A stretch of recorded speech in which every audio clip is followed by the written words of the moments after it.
Welcome back to Boilers and Beyond. I'm Jordan Jones, back here today as Purdue has gotten a little bit of time off this week as they have 3 games left in the regular season as they prepare for Indiana in what should be a wild atmosphere inside Mackey Arena on Saturday. It's a good time to sit back here on the show today. We'll preview Saturday's matchup against the Hoosiers, of course, but I asked for some mailbag questions, and boy, did you guys deliver. There were more questions that I got submitted for this episode than I could fit. So if I don't get to your question today, please don't take it personal. It will be on next week's show. I certainly wanted to prioritize the Purdue versus IU questions and some of the more current questions. A lot of NCAA tournament stuff. I will certainly get on some of those today, and then some of those will be held for the midweek episode next week. Kind of the ones more, that are a little bit less time sensitive. And we'll do that. We'll do the same deal. We'll record on Sunday after Purdue IU, and then have a midweek show before Purdue finishes the season with Wisconsin and Illinois. Again, though, I can't thank you guys enough for all of the questions. So much good stuff, so much good to talk about here. I'm really excited for this episode. Let's get into it real quick. Again, if you don't already, be sure to follow on Twitter at BoilersBeyond. A lot of content there, a lot of engagement. Love hanging out with you guys there. And be sure to subscribe wherever you get your podcasts, Apple, Google, Spotify, wherever it may be. We are everywhere, but make sure that you don't miss an episode as we enter the crunch time of the season. And if you're a fan of the show, always appreciate positive reviews on podcast platforms, and tell a friend. We're in the crunch time here, so if you got a friend that you're talking Purdue sports with, send them to the show. We're always looking to grow this thing. So word of mouth is the best publicity, as they say. But Purdue plays Indiana on Saturday. A 7:30 tip-off, national broadcast on Fox. A top 20 matchup. Purdue comes in ranked 5th in the AP poll. Indiana 17th. And this is a crazy stat that I saw. The two teams are in the AP poll for a game inside Mackey Arena for the first time in 24 years. That's a stat from goldenblack.com's Alan Karpik. I could not believe that when I saw that, but it makes sense. You look back at, like 2008, 2016, earlier this year, those were all games in Assembly Hall. So certainly going to be a wild atmosphere in there. Indiana, however, is going for the season sweep of Purdue. It would be their first season with 2 wins over Purdue since 2013. That, of course, was a season where Indiana was very good and Purdue was very much not good, to put it as lightly as possible. Indiana still technically is mathematically alive for a share of the Big Ten title. It is extremely unlikely now that they lost to Michigan State. I record this here on Wednesday night. So last night, Tuesday night, Indiana lost at Michigan State. That dropped them to 7 league losses. Meanwhile, tomorrow night, Northwestern will play at Illinois. However that game goes, if Illinois wins, Purdue can clinch a share of the Big Ten regular season title with a win on Saturday. If Northwestern beats Illinois, then Purdue will still need two more wins to clinch a share of the regular season title. And of course, whatever happens with Northwestern along the way happens. But if Purdue wins on Saturday, no matter what, Indiana will be out of the race for a Big Ten regular season title. So a lot could be on the line. Certainly, I'm recording this. It's 8:40 on Wednesday night. So in just about 24 hours, I think a lot of Purdue fans will have their eyes on the State Farm Center to see what happens there, to see if Purdue is going to be playing for a share of the Big Ten title on Saturday. I think there are some reasons looking at this game why you should feel pretty good about Purdue in this game on Saturday. For starters, if you look back at the first matchup when Indiana won 79-74, Purdue played pretty poorly in that game. Of course, the 16 turnovers are what everyone remembers. Purdue went 10 of 17 from the free throw line. Uncharacteristic for them. A really poor free throw performance. And I don't remember how many of those misses were the front end of a 1-and-1, but I believe it was at least a couple. So you really factor in those as two misses more than one, and it's worse than it is. And Indiana shot 52% from the field. That's not good. That's not good at all. But despite all of that, Purdue was still right there in the end. 2 minutes to go. Braden Smith hit a jumper, and it was a 1-point game.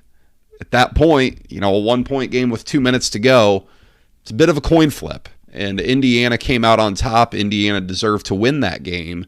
But even with how much went wrong for Purdue, they were right there in a really tough atmosphere. That place was rocking down in Assembly Hall for that game. It's going to be that same type of environment inside Mackey Arena on Saturday night. It's going to be nuts. And if you look at it, Indiana is a much better team at home than they are on the road. On the season, Indiana's 4-7 overall on the road, 3-6 in Big Ten play. They just lost on the road at Michigan State earlier this week. So I think, of course, being in Mackey Arena is kind of the ultimate advantage for Purdue. But against a team that, in particular, is not great on the road and over the years has not been great on the road, I think that really helps Purdue.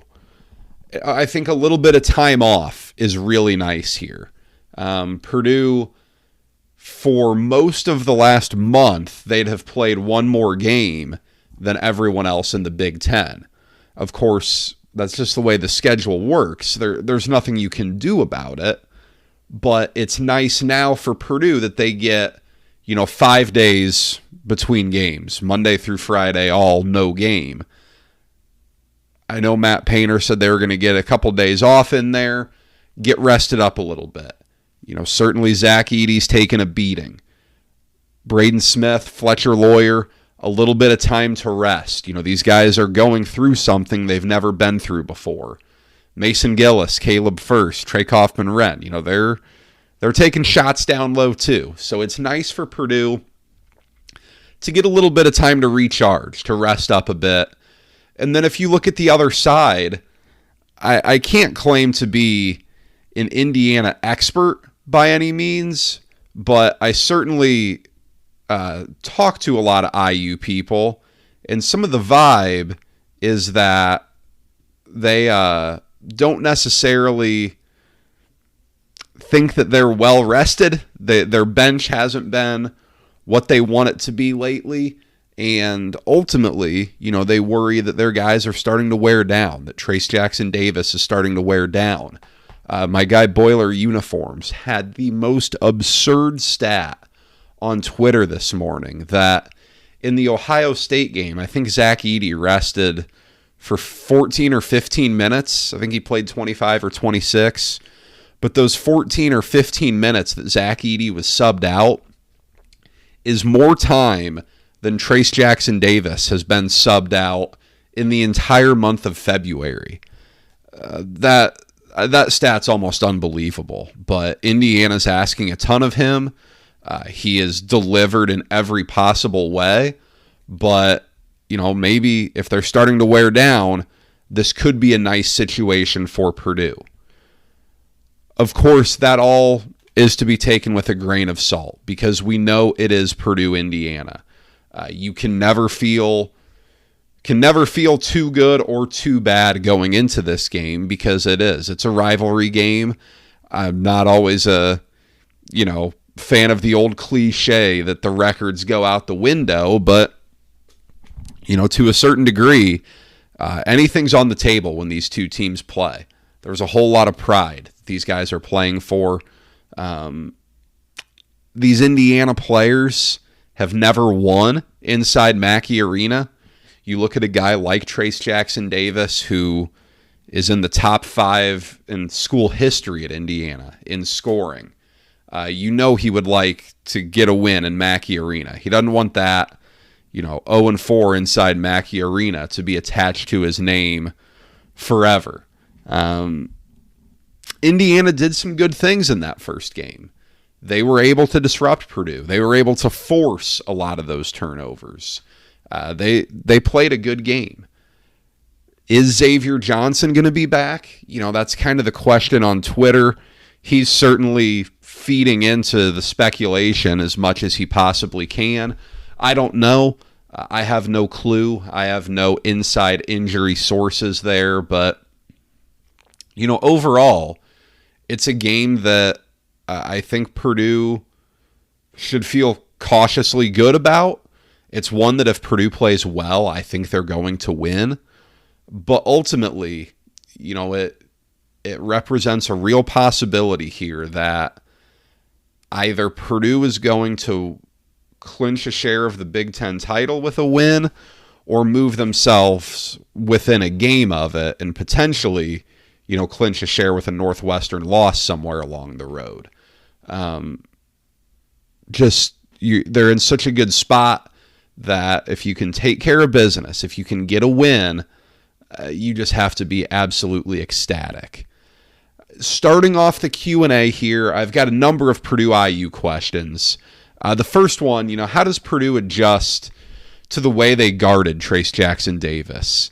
And I have 2 questions on this. One of them talking about if Purdue's 4s can guard Trayce Jackson-Davis, putting Zach Edey in a lot of drop coverage when Indiana goes with those high ball screens with mostly Jalen Hood-Schifino and Trayce Jackson-Davis. Trey Galloway will handle the ball some on those as well. But, you have to know that Trayce Jackson-Davis is going to get his to a certain degree. He's not a guy that you're going to just, hold to 2 for 14 shooting and 6 points. Like, that's not on the table with him. That's not a realistic outcome. What is realistic? Making him labor. You look at the first matchup. He had 25 points on 9 of 19 shooting. He got to the foul line more than you would have liked, 7 for 9 from the line. But if you just look at that 9 for 19 shooting from face value, I don't think that's too bad. If you're getting defensive rebounds and limiting them to 1 shot, that's not terrible. A few of those makes, too, were in transition. Those runouts where I know he had a lob or 2 on a fast break. Even a few buckets where Indiana maybe got a score that didn't calculate as a fast break bucket, but where they were well ahead of Purdue and had an advantageous matchup in the front court there. That is a direct correlation of Purdue's turnovers, those live ball turnovers. If Purdue can keep Indiana out of transition, you take away one of the ways that Trayce Jackson-Davis is really dangerous because he is going to beat you down the floor. He is faster than Zach Edey. There's no getting away from that. Having Zach Edey on the floor in the half court, though, I think is really beneficial. Yes, you're going to put him in drop coverage. I mean, you can't really have him coming all the way up and then you expose yourself to that lob on the back end. You just have to live with some things with Zach Edey out there. Now, where it gets dangerous is how good Jalen Hood-Schifino is in the mid-range off of the high ball screen, but you kind of live with that. Again, he's not a guy you can take out of the game, but if you can, in terms of Purdue's fours, yes, if he's catching the ball and you have Zach Edey just kind of playing the rover spot, you can do some things. You can't put a 4. You're not going to put Caleb First or Mason Gillis on him one-on-one and expect great things. Nobody is going to do great one-on-one on Trayce Jackson-Davis. He's an All-American. He's a first-team All-Big Ten guy. One-on-one matchups aren't going to work with him. He'll cook you there. But I think the biggest key, if you're Purdue, is making him labor. Again, he's getting worn down. And that's not to take anything away from his performances because he's been remarkable.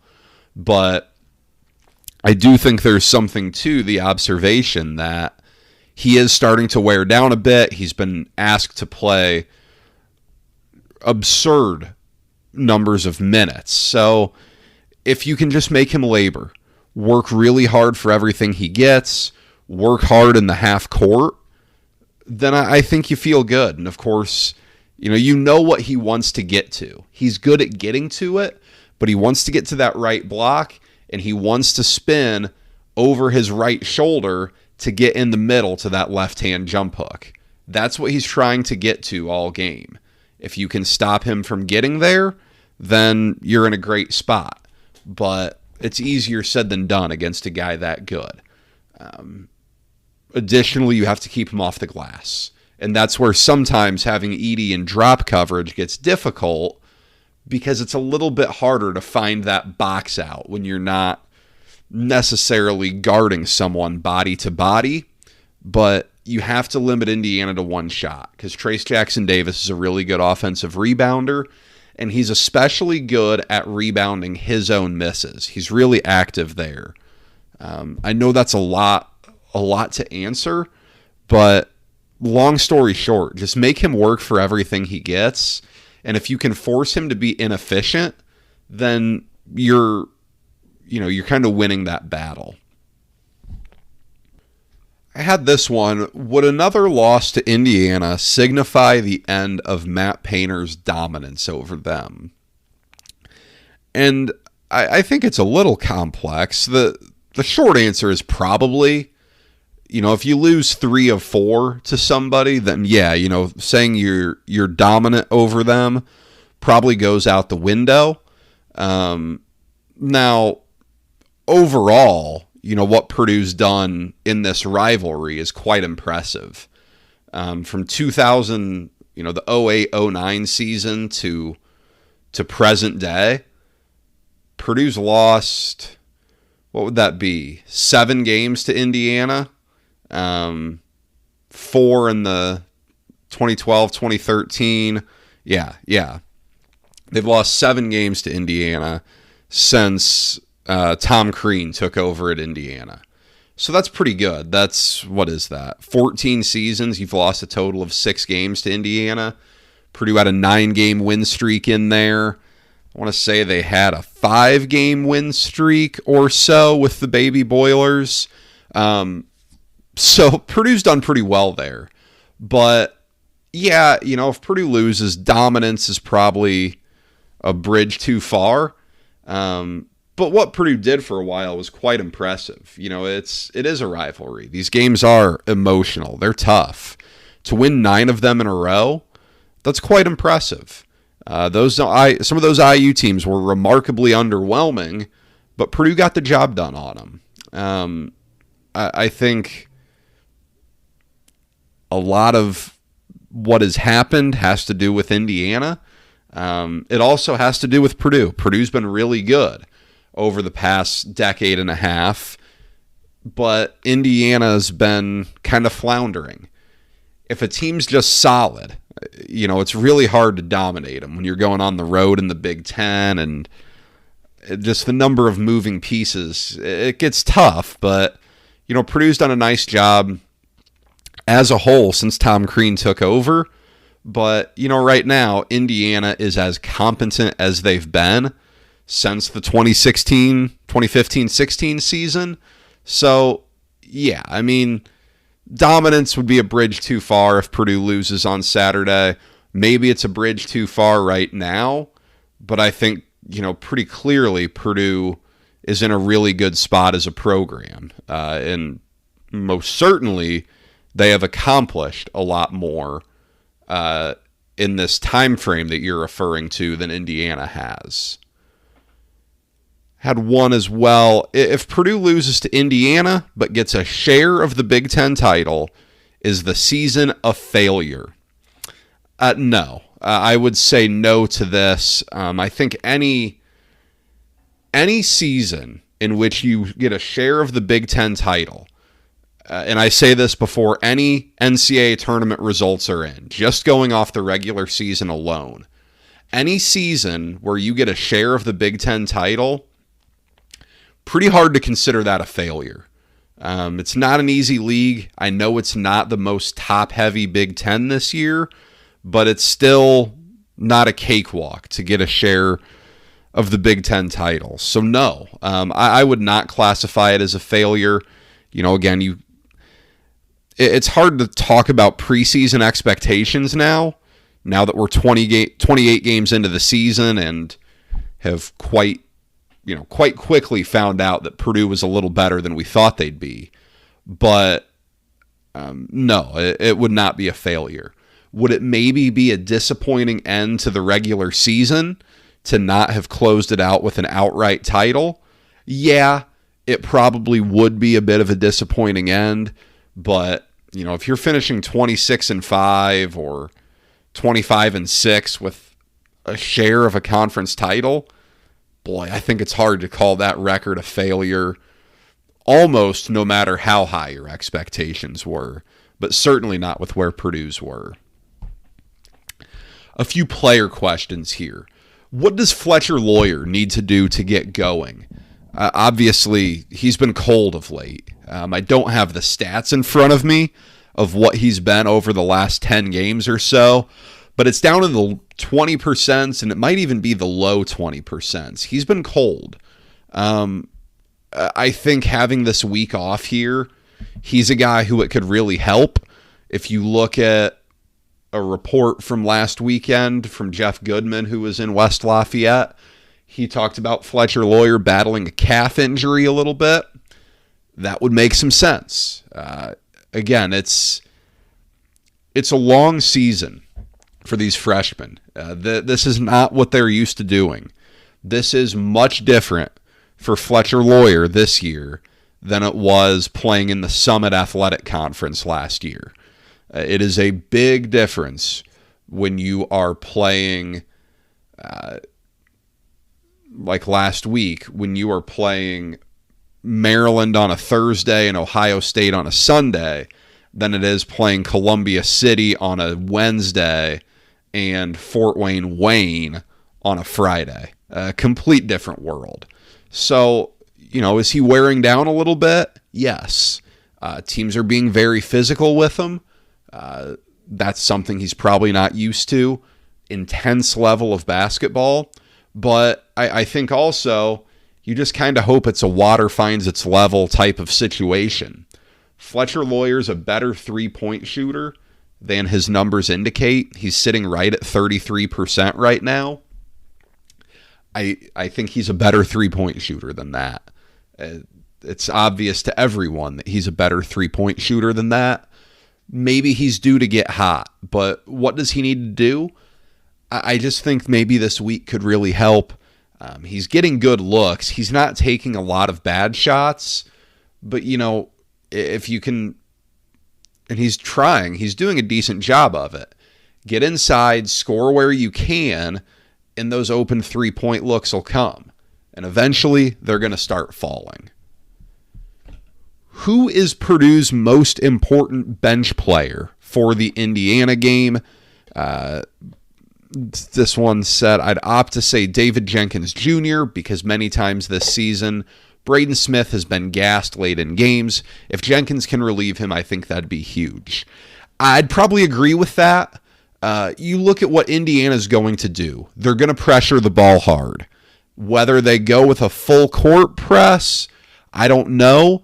But you know that Indiana is going to pressure the ball handler in the half court. Purdue's got to get that offense initiated. You've got to get good entry passes to Zach Edey. If David Jenkins Jr. can knock down some shots, that's a cherry on top. That's even better. But taking that pressure off of Braden Smith is always welcomed. Indiana is going to try to force him into some of those freshman mistakes. You saw them kind of bait him into leaving his feet a few times in the matchup in Assembly Hall. They're going to try to bait him into bad decisions again on Saturday. And if he can avoid those, you certainly hope so. He's learned from all of his mistakes so far, so there's no reason to think he wouldn't. But, yeah, David Jenkins Jr. coming off the bench is going to be huge. Purdue dealt with some foul trouble in that first game. You want to avoid it this time around, but if someone gets in foul trouble, David Jenkins is your most reliable guard option off the bench. You need him to play well, but I would say that Trey Kaufman-Renn is right there too. I think if you look at where on the bench is really important in the game matchup, I just think you look at the Trey Kaufman-Renn and Malik Reneau matchup, they're different. Malik Reneau is going to play alongside Trayce Jackson-Davis, whereas Trey Kaufman-Renn will not play alongside Zach Edey. But if Zach Edey or Trayce Jackson-Davis is in foul trouble, then yeah, Kaufman-Renn or Reneau are going to be in the game at the 5. And it's what you can do against that other team's guy. If it's Trey Kaufman-Renn in there against Trayce Jackson-Davis, what can Purdue do? Can Purdue kind of keep themselves afloat without Zach Edey? Ditto for Indiana. If Trayce Jackson-Davis were in foul trouble, can Malik Reneau keep them afloat against Zach Edey? That's a matchup that I think is really interesting, but you just can't understate the importance of David Jenkins Jr. coming off the bench to help that offense just kind of stay on the right path. Had an NCAA tournament question here, one that I got from 2 people. I had one person ask if it'd be better for Purdue to be the top number 2 seed instead of the 4th number 1 seed, so that Purdue would be placed in the Midwest region versus the West region. And then someone said, am I crazy to say I'd rather be a 2 seed in the South region than a 1 seed in the East region? So where people are getting these from, right now the current ESPN bracketology has Purdue as the number 4-1 seed in the West region, whereas the selection committee's mock 16-team deal had Purdue as the 1 seed in the East. I'll say this here. I think I talked about this 2 weeks ago. I believe the historical data is strong enough to me that I don't care where you're at, you want to be a 1 seed. The 1 seed goes to the Final Four about 40% of the time. The 2 seed, about 60. A 1 seed and a 2 seed. That's kind of what you're looking at here. So, yeah. You want to be the 1 seed. You're infinitely more likely to get to the Final Four. And as we know, there's no more Final Four hungry fan base in America than Purdue. This is an interesting year, as far as this question goes. The South region is where the advantage is for Purdue rather than the Midwest. The South region, the regional Sweet 16 Elite 8, will be in Louisville this year, whereas the Midwest region will be played in Kansas City. And while I am sure there are some Purdue fans in Kansas and in Missouri, there are going to be a lot more Purdue fans in that driving distance range to Louisville that's, a couple hours from Lafayette and Indianapolis. So Purdue would want the South region here. if Alabama, as is projected right now, holds on to the number 1 overall seed, of course, Lord knows what's going on with Alabama right now and all of the Brandon Miller stuff. But hypothetically, if Alabama is the number 1 overall seed and they're in the South region, the NCAA won't send the top 2 seed there. They won't send the number 5 overall team to the same region as the number 1 overall seed. So you have that working against you. If you're the top 2 seed, you don't necessarily get regional preference. That goes out the window with the 1 seeds, really. They'll try not to completely screw you, but there's no guarantees here. If you're in the Midwest, I don't know what type of an advantage you're going to get in Kansas City. I think the one thing that you don't want as far as regions go is you don't want to be put in a spot where you have a de facto road game. Right now, if Purdue's on the 1 line, it looks like they would play their first and second round games in Columbus, Ohio, no matter what region they're in. That would be much preferred. That's the closest spot to campus for Purdue. You would certainly welcome that opportunity. But you don't want these road game scenarios. For example, out in the East region, I don't think you really want to play UConn in New York City.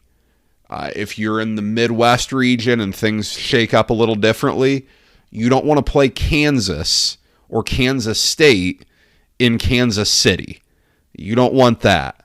I don't know that you would want to play like I don't know that you, even if you're in Louisville, I don't know that you'd want to play Kentucky there. And I don't know how that would really work out just with the seed lines, but you get the point. Or if you go out west, do you want to play UCLA or Arizona? I never know if those schools' fans actually care or not, but I don't know that you want that. That's what you want to avoid. Like in the mock region that Purdue was placed in by the selection committee, it was in New York City, but it was with UCLA, Iowa State, and Marquette. Purdue's geographically the closest school to New York City of those. So while Purdue may not have some massive home court advantage there, nobody will. It's not like you're going to get some massive advantage for someone unless, like Purdue experienced last year, you get an underdog that gets there and then the whole world is rooting for them. But you just don't want to have that natural road game situation where you've got an entire arena full of opposing fans preying on your downfall. I had one ask for an update on basketball recruiting for next year. Yeah, I'll presume you're talking about who's going to be on campus next year. That's going to be Miles Colvin. He's the only player Purdue has signed in the 2023 class here. 6'5", off-ball guard from Heritage Christian in Indianapolis.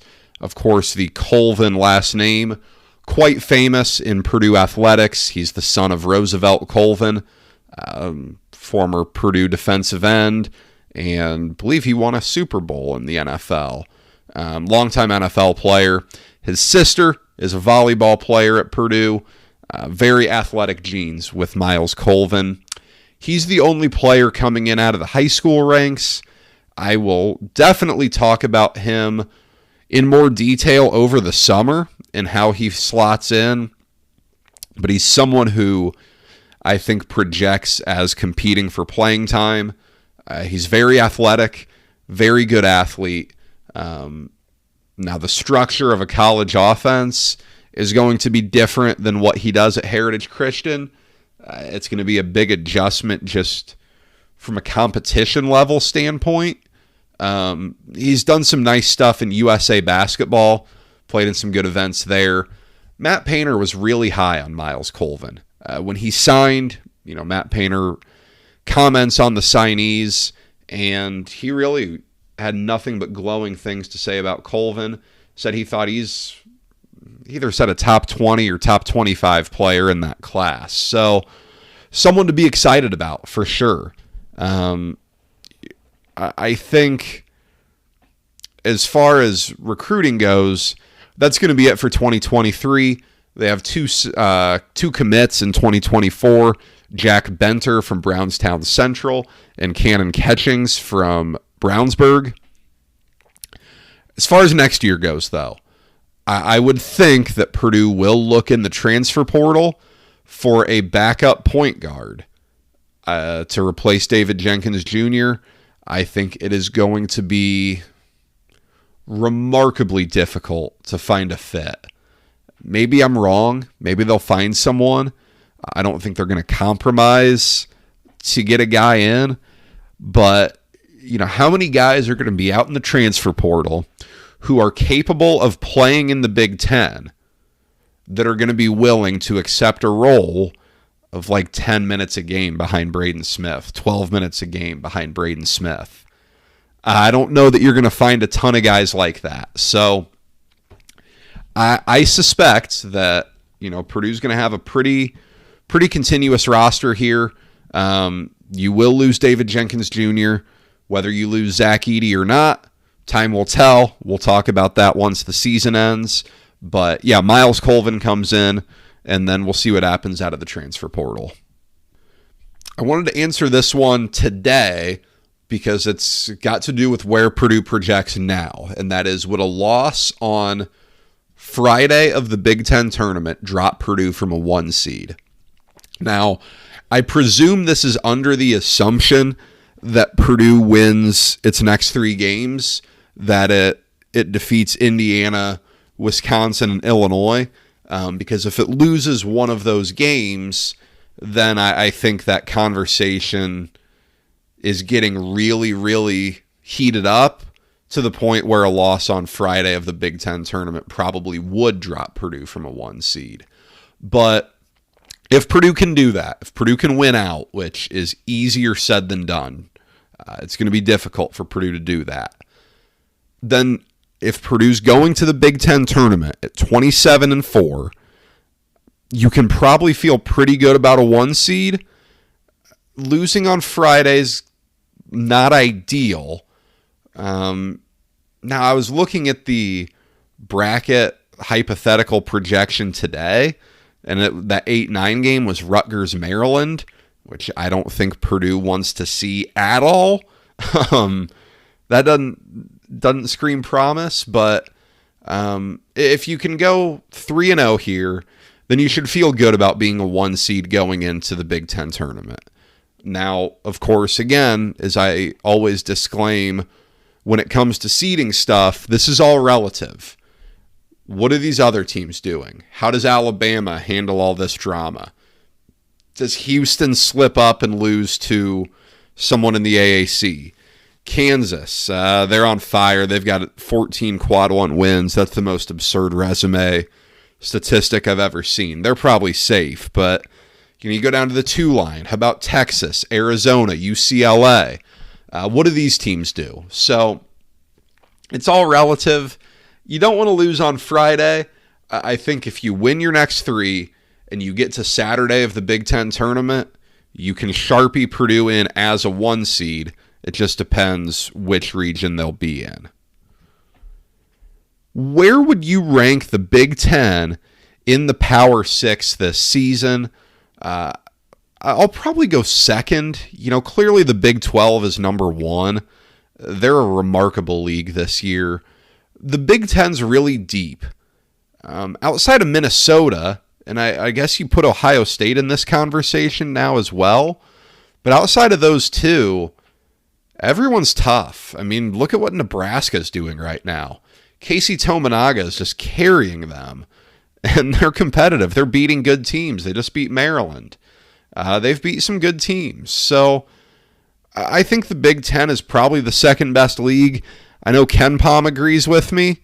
Not that that's the be-all, end-all. Of course, the SEC's good. Alabama, Tennessee, Texas A&M. That's a good league. The ACC's not all that great. The Big East is solid, but they've got some terrible teams. DePaul and Butler are awful. So I'll go with the Big Ten at second. And certainly, the Big Ten would love to get rid of its March NCAA tournament little, what's the right word? The reputation that follows them around. That they can't do it in the NCAA tournament, but it's been a good league this year. It's fun to watch on a nightly basis. As someone who just loves watching Big Ten basketball, it's a fun league to watch every single year. It's a good league. Over under 1.5 losses for Purdue between now and the start of the NCAA tournament. And I could have really helped myself if I saved this question for next week, but I'm a bigger man than that, at least I'll tell myself. I'll go with the under. I'll look like an idiot if Purdue loses on Saturday, and then Purdue's would have to win 5 games in a row to prove me right here. But I'll go with the under. I think Purdue wins out in the regular season. That game at Wisconsin's not going to be easy. You never know what you're getting with Illinois. Of course, Indiana games are never easy, but I'll take Purdue to win out, and then I'll take Purdue to lose in the Big Ten tournament. I'm not going to go with Purdue running the table here. I'd be surprised if Purdue won the Big Ten tournament, especially if they win an outright regular season title. But I'll take the under here very cautiously. But if Purdue loses on Saturday, or if Purdue loses one game in the regular season, then it goes to over. This was an interesting hypothetical that I got today from Riley, a good follow on Twitter. Would you rather lose the Big Ten regular season, lose the Big Ten tournament, but make the Elite Eight, or win the Big Ten regular season, win the Big Ten tournament, and lose in the Sweet 16? And this is a tough one. So essentially, you're asking if 48 extra hours of your season, one extra win, is worth it. Now, if this were Elite Eight versus Final Four, or round of 32 Sweet 16, I think the answer is a little more obvious. But, to go from Sweet 16 to Elite Eight, you don't put up an Elite Eight banner. Purdue was in an Elite Eight a couple of years ago. You'd be dying to get back. They've been bounced in the Sweet 16 plenty of times. Getting to the Sweet 16 is not exactly something new for Purdue. While getting to the Elite Eight, in the 21st century, they've done it twice. This is a really tough one. I would say as well that it would be really, really disappointing to not win the Big Ten title, to not even get a share of the Big Ten regular season title at this point would be beyond disappointing. And I know, of course, if you're one that really defines the season by what happens in the NCAA tournament, then you probably don't care if Purdue wins a Big Ten title. But I think to miss out on a Big Ten title 2 years in a row, given the way Purdue missed out on it last year and the way Purdue would miss out on it if they did this year, God, that would be really, really disappointing. So I'd almost say you take the Big Ten title and lose one round earlier, just because of how disappointing it would be to not win that. But, getting to the Elite Eight instead of Sweet 16, it's certainly a difference. It's absolutely a difference. You're playing for a trip to the Final Four. And if you put Final Four on this, the answer is quite obvious. But I don't know. That's a really good one. I'll ever so slightly say that you win the Big Ten regular season, win the Big Ten tournament, lose in the Sweet 16. just because of how crushing it would be to lose the Big Ten regular season at this point, to finish second. And then finally, a good question from my friend Brian. Asked what the best item on the menu is at Penguin Point. So a very small number of you that are listening will probably understand this question. It's pretty much only relevant if you're from northern Indiana, in that stretch from South Bend to Wabash, and you can go east a little bit from there as well. But if you're not from that area, if you're not from the 574 or 260 area code, you have no idea what I'm talking about. It's the best fast food. If you're from Warsaw like me, you've got 3 locations. Oh, it's fantastic. But give me the tenderloin meal, no cabbage on the tenderloin, and they've got the family-sized order of fries. It's like a full box, a box full of fries. It's awesome. It's terrible for you. You'll just want to sit on the couch and do nothing the rest of the day, but it's so good, man. Oh, now I'm hungry. But good question, Brian. I could go for Penguin Point right now. That's all I've got for today and for this week.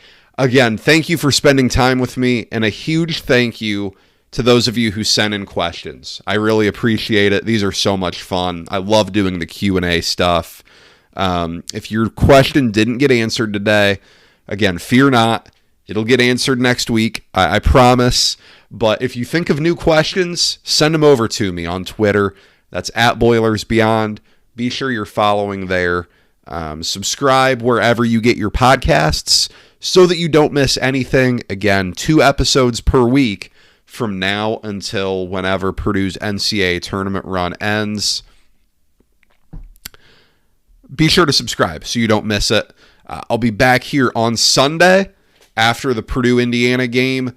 I'll recap whatever goes down inside Mackey Arena.